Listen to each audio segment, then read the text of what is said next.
कहानी की शुरुआत में हमें एक सुनसान रोड पर एक कार को दिखाया जाता है। इस कार के अंदर दो बच्चे थे जो आपस में झगड़ा कर रहे थे। इन बच्चों की माँ थी और पिता कार को ड्राइव कर रहे थे। अचानक एक कार सामने से आती है और इनका बहुत ही बुरी तरह से एक्सीडेंट हो जाता है। लेकिन बाद में हमें मालूम चलता है कि ये तो एक सपना था और इस सपने को अलीना देख रही थी। यहाँ हम उसके पति फ्लेवियो को देखते हैं जो कि उससे कहता है कि तुमने फिर से वही बुरा सपना देखा। इसके बाद सीन शिफ्ट होता है और हमें क्लाउडिया नाम करके एक लड़की को दिखाया जाता है। फ्लेवियो उसके पास मैसेज करता है और उसे फौरन आने के लिए कहता है। मैसेज मिलने के बाद क्लाउडिया जा करके अपने पति फेडरिक को उठाती है। फिर ये दोनों तैयार हो करके फ्लेवियो से मिलने के लिए जाने लगते हैं। इसके बाद हमें एनरिको और मारिया नाम करके एक कपल को दिखाया जाता है। दरअसल इस कपल को भी फ्लेवियो ने अपने बोट पर इनवाइट किया था। इनके आने के कुछ ही समय के बाद क्लाउडिया और फेडरिक ये दोनों भी बोट पर आकर के पहुंच जाते हैं। दरअसल दोस्तों सीन ऐसा था कि ये सभी लोग दोस्त हैं और ये सभी दोस्त एक साथ अच्छा वक्त बिताने के लिए समुद्र की सैर करने जा रहे थे। और दूसरी बात ये थी कि आज के दिन एनरिको का जन्मदिन था। खास तौर पर उसका बर्थडे सेलिब्रेट करने के लिए इन सभी लोगों को फ्लेवियो ने यहाँ पर बुलाया था। इसी के बहाने से उसका बर्थडे भी सेलिब्रेट हो जाता और ये सभी लोग एक साथ अच्छा वक्त भी बिता लेते।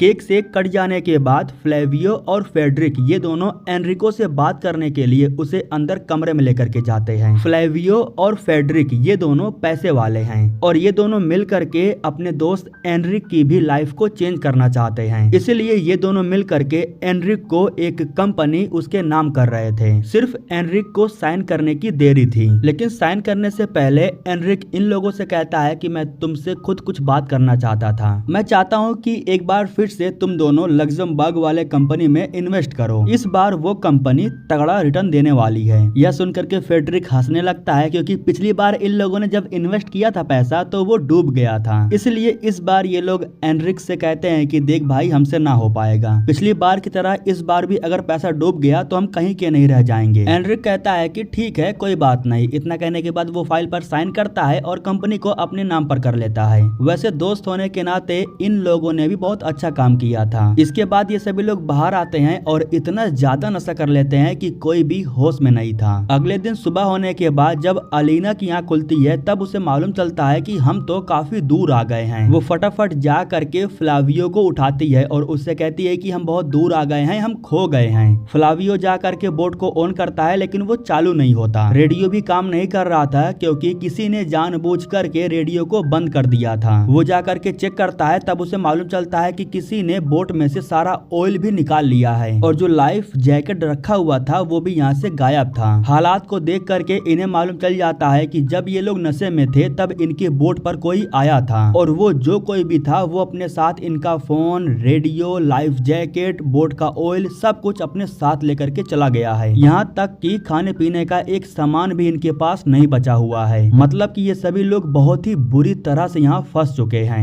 जब रात होती है तो जैसे तैसे करके एक मछली पकड़ते हैं और उसी को मिल बांट करके सभी लोग खाते हैं। फ्लावियो टेंशन में आकर के जब आराम कर रहा था तभी उसे रेडियो की आवाज सुनाई देती है। दरअसल यहाँ पर एक वॉकी टॉकी था, उसे में से आवाज आ रहा था। वॉकी टॉकी के जरिए इन लोगों से एक इंसान बात कर रहा था। वो इंसान कहता है कि और फ्लावियो क्या हाल है। यह सुन करके फ्लावियो टेंशन में आ जाता है और उस आदमी से पूछता है कि तुम्हें मेरा नाम कैसे पता है। यहाँ हमें मालूम चलता है कि जो आदमी वॉकी टॉकी पर बात कर रहा है वो सामने एक बोट में बैठा हुआ है जो कि इनकी बोट से कुछ ही दूरी पर है और उस इंसान ने इन लोगों का सारा फोन भी अपने पास ले रखा है। वो फ्लावियो से कहता है कि मैं तो तुम्हारे बारे में बहुत कुछ जानता हूँ। जिस पर फ्लावियो उससे पूछता है कि आखिर तुम हो कौन और चाहते क्या हो। जिस पर वो इंसान कहता है कि तुम मुझे अमेलियो बुला सकते हो। अगर मेरा काम पूरा कर देते हो तो तुम सबकी जान बच सकती है। मुझे एनरिको के बैंक अकाउंट का आईडी और पासवर्ड चाहिए। उस अकाउंट का पासवर्ड चाहिए जो लग्जमबर्ग में है। यह सुनकर के एनरिको कहता है कि उसमें तो फ्लावियो और फेडरिक का पैसा रखा हुआ है। फ्लावियो कहता है कि ठीक है कोई बात नहीं, तुम उसे आईडी पासवर्ड दे दो। पैसों का क्या करना है वो बाद में हम समझ लेंगे। दरअसल दोस्तों वो इंसान एनरिक की सच्चाई उसके दोस्तों के सामने लाना चाहता था। एनरिक ने अपने दोस्तों से क्या कहा था कि आपके इन्वेस्ट किए हुए पैसे डूब गए हैं, लेकिन दोस्तों वो पैसे डूबे नहीं है बल्कि एनरिको ने उन पैसों को अपने लग्जमबर्ग वाले अकाउंट में छुपा करके रखा है। आईडी पासवर्ड बताने के बाद अमेलियो को पैसा मिल जाता है। पैसा मिल जाने के बाद अमेलियो बात करता है फ्लावियो फ्लावियो से और उससे कहता है कि मैंने तुम्हारे लिए एक टेंडर छोड़ा है, उसमें तुम सभी लोगों के लिए खाना, पानी और बोट को चलाने के लिए ऑयल मैंने रख दिया है। बस तुम में से किसी एक को जा करके उस टेंडर को बोट तक लाना होगा। अब दोस्तों दिक्कत की बात ये थी कि वो टेंडर था पूरे 1 किलोमीटर दूर और वहाँ तक तैर करके जाना कोई आसान काम नहीं था। फिलहाल अभी इन लोगों के बीच में यही बात हो रही थी कि 1 किलोमीटर तक तैर करके उस टेंडर को लाने के लिए कौन जाएगा। जाना तो फ्लावियो चाहता था लेकिन अलीना उसे रोक देती है। फेडरिक को तैरने नहीं आता इसलिए वो जा नहीं सकता, तो बचा हुआ था सिर्फ एनरिको। वो सभी लोगों से कहता है कि ठीक है, अगर मैंने सब कुछ बिगाड़ा है तो मैं ही उस टेंडर को लाने के लिए जाऊंगा। वैसे एनरिक भी पानी में ज्यादा दूर तक तैर नहीं सकता है, लेकिन मजबूरी की वजह से उसे ये काम करना पड़ता है। वो समुद्र में जंप करता है और तैरते हुए उस टेंडर के करीब जाने लगता है, लेकिन आधे रास्ते में ही उसकी हालत खराब होने लगती है, वो डूबने लगता है। उसकी ये हालत देख करके फ्लावियो सही समय पर सही कदम उठाता है। वो फटाफट तैरते हुए एनरिक के पास जाता है और उसे डूबने से बचा लेता है। वो एनरिक से कहता है कि सांस ले लो और यहाँ से वापस लौट जाओ, मैं टेंडर को लेकर के वापस आऊंगा। अब जो फ्लावियो था वो टेंडर को लेने के लिए चला जाता है और इधर जो एनरिको था वो वापस से तैर करके बोट पर आ जाता है। इधर जो फ्लावियो था वो जैसे तैसे करके तैरते हुए टेंडर के अंदर चला जाता है। टेंडर के अंदर जाने के बाद उसे ऑयल और खाना दोनों मिलता है। वो काफी भूखा था इसलिए उसे जो मिलता है उसे खाने लगता है। थोड़ी ही देर में अमेलियो अपनी बोट लेकर के टेंडर के करीब आ जाता है और फ्लावियो को पकड़ने के बाद उसके हाथों को रस्सी से बांध देता है। दरअसल फ्लावियो ने जो खाया उसमें नशीली चीज मिली हुई थी, इसीलिए अमेलियो आसानी से उसे पकड़ लेता है और उसके हाथों को रस्सी से बांध देता है। यहाँ वो फ्लावियो से कहता है कि सबसे पहले मैं तुम्हारी सच्चाई लोगों के सामने लाऊंगा। इतना कहने के बाद वो वॉकी टॉकी पर कॉल करता है और कहता है कि मैंने अपने कैबिन के ड्रॉवर में एक डीवीडी रखा है, उसे तुम लोगों को पूरा देखना होगा। अगर तुम सभी लोगों ने उसे नहीं देखा तो ये मुझे जान से मार देगा। यह सुनते ही सभी लोग फटाफट भाग करके फ्लावियो के कैबिन में जाते हैं और उस डीवीडी को ढूंढने लगते हैं। जब वीडियो प्ले होता है तब हम फ्लावियो के कमरे को देखते हैं। उसके कमरे में एसी को रिपेयर करने के लिए मैकेनिक आया हुआ था और वो मैकेनिक कोई और नहीं बल्कि अमेलियो ही था। वो एसी को रिपेयर करने के बहाने से उसमें एक छोटा सा कैमरा डाल देता है। एसी रिपेयरिंग हो जाने के बाद अमेलियो चला जाता है, लेकिन फिर उसके कमरे में एंट्री होती है क्लाउडिया का। यहाँ फेडरिक को मालूम चलता है कि उसकी बीवी का चक्कर उसके दोस्त के साथ चल रहा है। यह देख करके फेडरिक का दिल पूरी तरह से टूट जाता है, लेकिन सबसे ज्यादा दुख तो अलीना को हो रहा था, क्योंकि उसने भी तो फ्लावियो से सच्चा प्यार किया था, लेकिन उसने क्या दिया, धोखा। वो भी पूरी तरह से टूट चुकी थी। खुद को जान से मारने के लिए वो जाके एक क्रॉसबो उठा लेती है। इस क्रॉसबो से उसकी जान भी जा सकती थी। तभी क्लाउडिया कहती है कि मुझे माफ कर दो, मैं तुम्हें चोट नहीं पहुंचाना चाहती थी। तभी अलीना उस क्रॉसबो से क्लाउडिया पर हमला कर देती है। हमला काफी जोरदार था, इसलिए कुछ ही सेकंड में क्लाउडिया की मौत हो जाती है। कुछ समय पहले फेडरिक उसी पर गुस्सा था, लेकिन अब उसी को देख करके रो रहा है। इधर जो अमेलियो था वो फ्लावियो को पानी में धक्का दे देता है। वैसे फ्लावियो के दोनों हाथ रस्सी से बंधे हुए थे, लेकिन फिर भी जैसे तैसे करके वो तैरता है और तैरते हुए वो अपने बोट के पास आकर के पहुंच जाता है।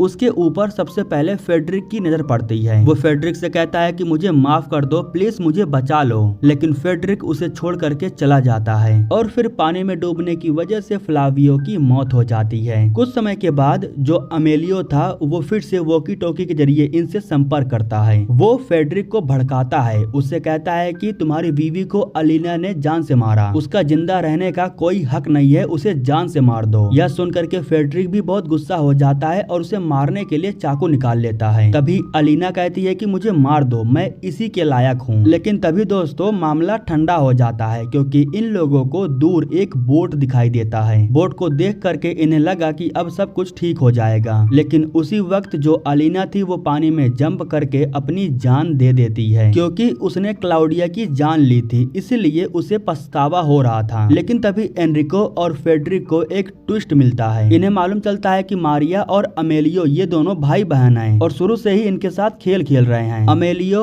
और मारिया ये दोनों मिल करके एक एक करके इन लोगों की जान ले रहे थे। यह देख करके एनरिको भी काफी दंग रह जाता है, क्योंकि वो मारिया से सच्चा प्यार करता था। जो बोट इन लोगों के करीब आ रही थी उस बोट के सामने अमेलियो अपनी बोट लेकर के चला जाता है। दरअसल ये लोग रेस्क्यू टीम से आए हुए थे, इन्हें सिग्नल मिला था था। लेकिन अमेलियो इन लोगों से कहता है कि सब कुछ ठीक है, हमें कोई दिक्कत नहीं है, आप लोग यहाँ से लौट सकते हो। लेकिन तभी ये लोग कहते हैं कि नहीं नहीं, हम लौट नहीं सकते हैं, हमें सिग्नल मिला था, कुछ तो गड़बड़ जरूर है, हम बस एक बार तुम्हारी बोट को चेक करना चाहते हैं। ये लोग बोट को चेक करने के लिए जैसे ही जाने वाले थे तभी अमेलियो अपनी गन निकालता है और इन दोनों को शूट कर देता है। वो इन दोनों को गन से शूट करके इनकी जान ले लेता है। इधर मारिया को जब गन की आवाज सुनाई देती है तब उसे भी मालूम चल जाता है कि उसके भाई ने उन लोगों की जान ले ली है। मारिया का ध्यान जैसे ही भटकता है तभी फेडरिक एक चाकू से मारिया के ऊपर हमला कर देता है। चाकू लगने की वजह से वो जख्मी होकर के नीचे गिर जाती है। इसके बाद फेडरिक अमेलियो से कहता है कि फौरन खाना और पानी लेकर के यहाँ पर आ, वरना मैं तेरी बहन को जान से मार दूंगा। अमेलियो के पास कोई ऑप्शन नहीं बचा हुआ था, वो अपनी बहन से बहुत प्यार करता है, इसीलिए वो फटाक से खाना और पानी लेकर के इनके बोट पर आ जाता है।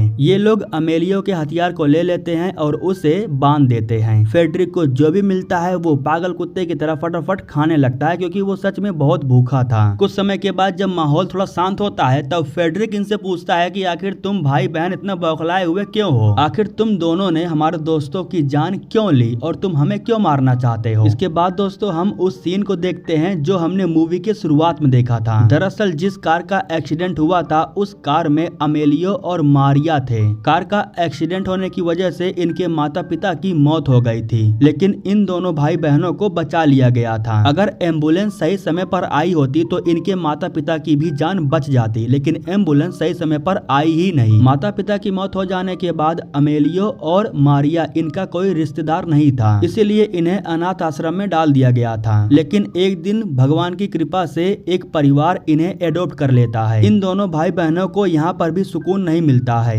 इनका जो सौतेला बाप था वो मारिया के साथ सोने के लिए नए नए बहाने ढूंढता था, इसीलिए अमेलियो ने अपने सौतेले बाप को जान से मार दिया और जेल चला गया। जेल से बाहर आने के बाद अमेलियो और मारिया ने डिसाइड किया कि ये दोनों मिल करके अपने माता पिता का बदला लेंगे। अमेलियो इन लोगों से बदला इसीलिए ले रहा था क्योंकि वो इन्हें एहसास दिला रहा था कि जब कोई अपना दूर होता है तो कैसा महसूस होता है। तभी एनरिको कहता है कि तुम सीधा मेरी जान ले सकते थे, तुमने फ्लावियो की जान क्यों ली? जिस पर अमेलियो कहता है कि वो तुम्हारा सच्चा दोस्त था, इसलिए मैंने उसकी जान ली ताकि तुम्हें एहसास हो कि अपनों को खोने का दुख क्या होता है। तभी एनरिको कहता है कि उस रात को मैं कार ड्राइव नहीं कर रहा था, बल्कि वो फेडरिक था। मेरी एक मीटिंग थी इसलिए मैं रुक गया था। उस रात फेडरिको था जो नशे में अपने दोस्तों के साथ कार को ड्राइव कर रहा था। जहाँ पर तुम लोगों के कार का एक्सीडेंट हुआ था वहाँ से मैं सिर्फ 15 मिनट की दूरी पर था। अगर फेडरिक ने मुझे कॉल करके बताया होता तो मैं तुम्हारे परिवार को बचा लेता, लेकिन फेडरिक डर गया था। उसने इस एक्सीडेंट के बारे में किसी को नहीं बताया। फेडरिक का बाप पैसे वाला है, इसीलिए उसने मुझे फंसा दिया।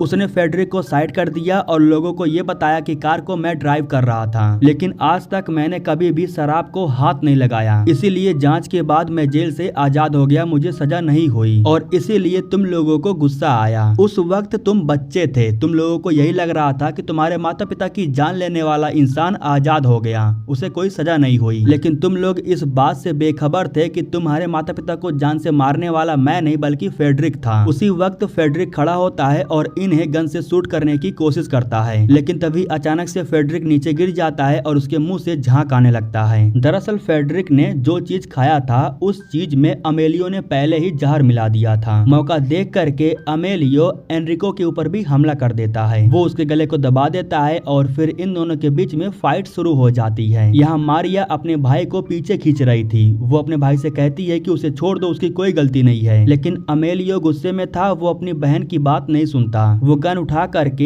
एनरिको को शूट करता है, लेकिन बीच में मारिया आ जाती है। गोली जा करके मारिया के पेट पर लगती है, जिसकी वजह से वो बहुत जख्मी हो जाती है। मारिया को जख्मी हालत में देख करके एनरिको को गुस्सा आता है और वो अमेलियो के ऊपर हमला कर देता है। एनरिको के हाथ में चाकू था और उसी चाकू से वो अमेलियो को जान से मार देता है, लेकिन फाइट के दौरान में एनरिको को भी चाकू लग गया था, इसलिए वो भी जख्मी हालत में था। एनरिको और मारिया ये दोनों एक जगह पर एक साथ अपना दम तोड़ देते हैं और इसी के साथ दोस्तों ये कहानी यहीं पर खत्म हो जाती है। दोस्तों हमारे YouTube चैनल को सब्सक्राइब करने के लिए आप लोगों का दिल से शुक्रिया।